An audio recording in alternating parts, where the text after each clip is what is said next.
بسم اللہ الرحمن الرحیم باب فی الایمان فی الطلاق باب الایمان فی الطلاق یہ باب ہے قسم کے طلاق کے اندر قسم کے بارے میں۔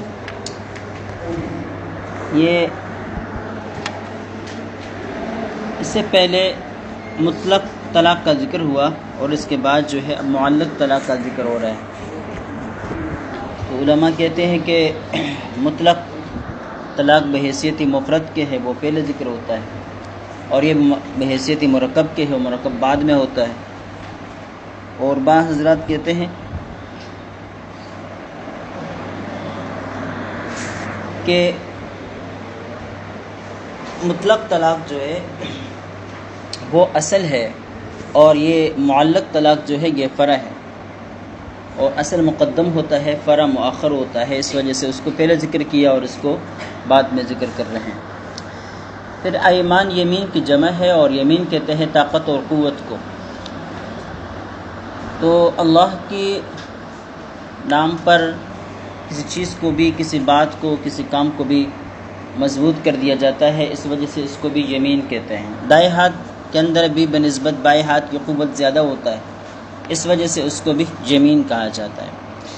لیکن یمین طلاق وغیرہ کی صورت میں اس کا اطلاق ایسی چیز کے اوپر ہوتا ہے جو شرط و جزا کے اوپر مشتمل ہوتا ہے، جیسے کہ ان دخلت الدار فانت طالق، یہ شرط و جزا ہے، اسی کو کہتے ہیں یمین طلاق وغیرہ کی صورتوں میں۔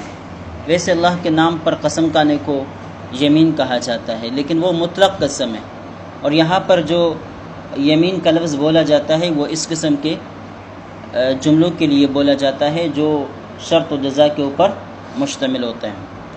یہاں پر اسی قسم کا تذکرہ ہے، کہتے ہیں اذا اضاف الطلاق الى النکاح وقع عقب النکاح۔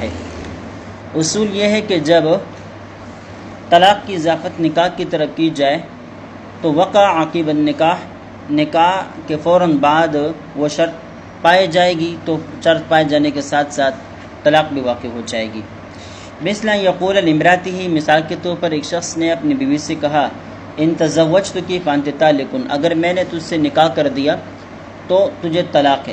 ایک شخص نے ویسے عام عورت سے کہا، اس کو مخاطب کرتے ہوئے کہا کہ اگر تو میری نکاح میں آ گئی یا میں نے تجھ سے کبھی نکاح کر دیا تو تجھے طلاق ہے۔ او کل امرأۃ اتزوجها فہی طالق، یا یہ کہہ دیا کہ کسی بھی عورت سے میں نکاح کر لوں تو اس کو طلاق ہے، تو جیسے ہی نکاح کر لے گا طلاق واقع ہو جائے گی۔ وقال شافعی، امام شافعی فرماتے لا یقع، طلاق واقع نہیں ہوگی، لقول علیہ السلام لا طلاق قبل النکاح، اس لیے کہ نبی پاک صلی اللہ علیہ وسلم کا ارشاد ہے کہ نکاح سے پہلے طلاق واقع نہیں ہوتی۔ اب چونکہ نکاح ہوا نہیں ہے اور یہ پہلے سے طلاق دے رہا ہے، اس وجہ سے یہ حضرت فرماتے ہیں امام شافعی کہ طلاق واقع نہیں ہوگی۔ ولنا، ہم کہتے ہیں ان ھذا تصرف یمین، ہم کہتے ہیں کہ یہ جو تصرف ہے اس نے یہ جو کہا ہے ان تزوجتک فانت طالق، یا یہ جو کہا ہے کل امرأۃ اتزوجها فہی طالق، یہ الفاظ استعمال کر دیے ہیں، یہ یمین کا تصرف ہے، یعنی یہ قسم اٹھانا ہے، لوجود الشرط والجزاء، کیونکہ یہ شرط و جزا پر مشتمل ہے، اور ہم نے پہلے بتلا دیا تھا کہ شرط و جزا کے اوپر جو چیزیں مشتمل ہوتی ہے اس کو یمین کہا جاتا ہے، تعلیق کہا جاتا ہے۔ فلا یشترط لصحته قیام الملک فی الحال، لہذا اس کے صحت کے لیے فی الحال ملکیت کا پائے جانا کوئی شرط نہیں ہے، یعنی اگر فی الحال ملکیت نہ ہو لیکن ملکیت کی طرف اس کی نسبت کی جائے تب بھی کافی ہے۔ دیکھیں، اس قسم کے تعلیقی الفاظ کے استعمال کرنے کے لیے دو شرطیں ہوتی ہیں، یا تو یہ کہ ملک ہو تو طلاق واقع ہوگی، غیر عورت کو اگر کوئی شخص طلاق دیتا ہے تو طلاق واقع نہیں ہوگی۔ مثال کے طور پر غیر عورت اجنبی سے کان طالق، طلاق واقع نہیں ہوگی۔ یہ اس صورت میں ہے کہ جب طلاق منجز ہو، لیکن اگر طلاق معلق ہو تو پھر اس صورت میں اس کے لیے یا تو فی الحال ملکیت کا پایا جانا لازمی ہے، یا ملکیت کی طرف یا اس کے سبب کی طرف اس کی نسبت کرنا لازمی ہے۔ اگر سبب کی طرف نسبت کی جائے یا نفسی ملکیت کی طرف نسبت کی جائے تو شرط کے پائے جانے پر طلاق واقع ہوگی، ورنہ نہیں ہوگی۔ اب یہاں پر بھی اس نے یہ کہا کہ اگر تو میری بیوی بن گئی تو تجھے طلاق ہے۔ اب دیکھیں، جب میں نے تجھ سے نکاح کر دیا تو تجھے طلاق ہے۔ اب نکاح جو ملکیت کا سبب ہے، سبب کا پائے جاتے ہی ملکیت آ گئی، جب ملکیت آ گئی تو اب طلاق بھی دے سکے گا، طلاق بھی دے سکے گا۔ لأن الوقوع عند الشرط، اس لیے کہ وقوع تو شرط کے پائے جانے کے وقت ہوتا ہے، یعنی جب شرط پائی جائے گی اس وقت وقوع ہوگا اور اس وقت ملکیت میں ہوگی. ٹھیک ہے، یعنی فی الحال جب بول رہا ہے اس وقت کوئی ملکیت نہیں ہے، لیکن جس وقت شرط پائی جائے گی، شرط کیا ہے؟ نکاح کا کرنا. جب نکاح کر لے گا تو ملکیت آ جائے گی، اور اس ملکیت کے ہوتے ہوئے پھر طلاق پڑے گی. تو جس وقت طلاق پڑے گی، جس وقت طلاق واقع ہوگی، اس وقت ملکیت بھی ہوگی. والملک متیقن بہ، کہتے ہیں ملک متیقن یقینی ہے، بہ عندہ یعنی نکاح کے وقت. وقبل ذلك اثره المنع وهو قائم بالمتصرف. وقبل ذلك یعنی جب تک شرط نہ پائے جائے، شرط کے پائے جانے سے پہلے اثرہ، اس شرط کا یا اس تصرفی یمین کا اثر المنع، منع ہوتا ہے، یعنی گویا کہ یہ شرط کو بھی روک دیتا ہے. ہم نے پہلے کئی مرتبہ یہ بات آپ کو بتلا دی ہے کہ احناف کے نزدیک شرط وغیرہ جو ہوتے ہیں یہ مانع سبب ہوا کرتے ہیں، مانع سبب ہوا کرتے ہیں، مانع حکم نہیں ہوا کرتے.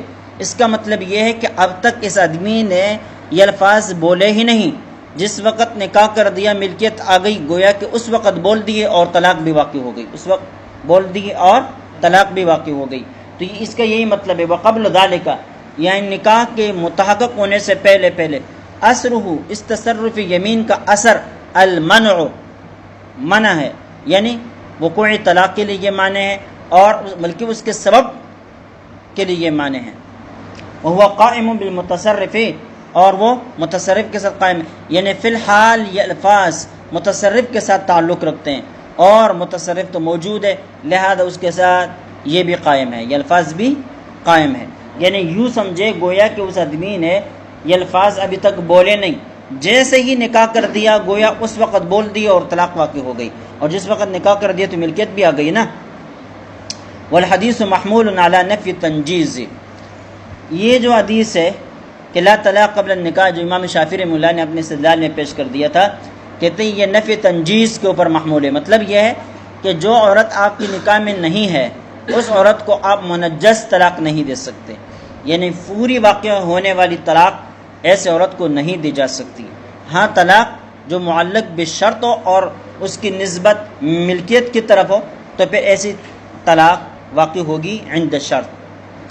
والحمل مأثور عن السلف کالشعبی والزہری وغیرہما، یہ جو ہم نے یہ بتلا دیا کہ اس حدیث کا مطلب یہ ہے کہ نکاح سے پہلے عورت کو منجس طلاق نہیں دی جا سکتی، یہ جو تفسیر ہم نے بیان کر دی، کہتے ہیں مأثور عن السلف، یہ تفسیر سلف صالحین سے منقول ہے، جیسے کہ امام شعبی رحمہ اللہ اور امام زہری رحمہ اللہ، ان حضرات نے اسی پر محمول کر دیا ہے کہ لا طلاق قبل النکاح کا مطلب یہ ہے کہ جب عورت ملکیت میں نہ ہو تو اس کو فوراً طلاق نہیں دی جا سکتی. وَإِذَا إِضَافَهُ إِلَى شَرْطٍ، جب طلاق کی نسبت شرط کی طرف کی جائے، وقع عقیب الشرط، شرط کے پائے جاتے ہی طلاق واقع ہو جائے گی. مثل ان یقول لامرأته، مثال کے طور پر ایک شخص نے اپنی بیوی سے کہا ان دخلت الدار فانت طالق، اگر تو گھر میں داخل ہو گئی تو تجھے طلاق ہے.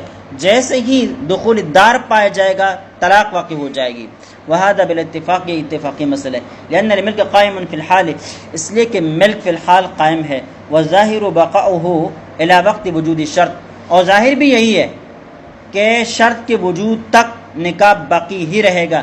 فیصح یمینا او ایقاعا، لہذا یمین کے اعتبار سے بھی اس طرح طلاق دینا احناف کے نزدیک درست ہے، او ایقاعا، اور ایقاع کے اعتبار سے بھی، یعنی امام شافعی رحمہ اللہ کے نزدیک بھی وہ کہتے ہیں کہ اس صورت میں گویا کہ طلاق دینا بھی درست ہوگا اور جائز ہوگا. اصل یہ لأن الملک قائم فی الحال والظاہر بقاؤه، اس سوال کا جواب سمجھ لیجئے.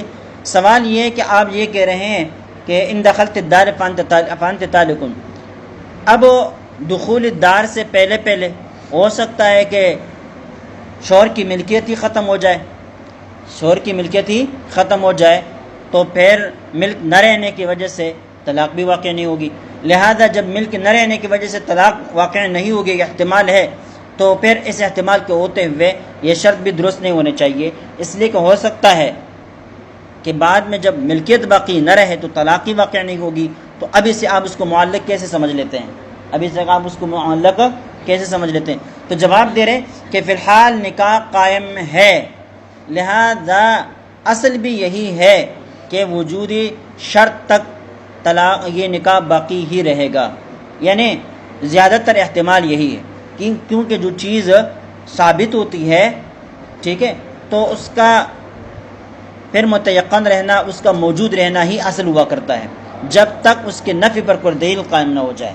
تو اب کوئی دلیلی نفی یہاں پر موجود نہیں ہے، لہذا ہم یہ سمجھیں گے کہ وجود شرط تک یہ ملک برقرار رہے گی، اور جب وجود شرط تک یہ ملک برقرار رہے گی تو پھر اس کو معلق کرنا بھی، وجود شرط کے ساتھ معلق کرنا بھی درست ہوگا۔ فیصح یمینا و ایقاعا، لہذا اس کی یمین قسم اٹھانا بھی درست، و ایقاعا فی الحال طلاق دینا منجز یہ بھی درست ہوگا۔ چلیے اب تک کافی ہے۔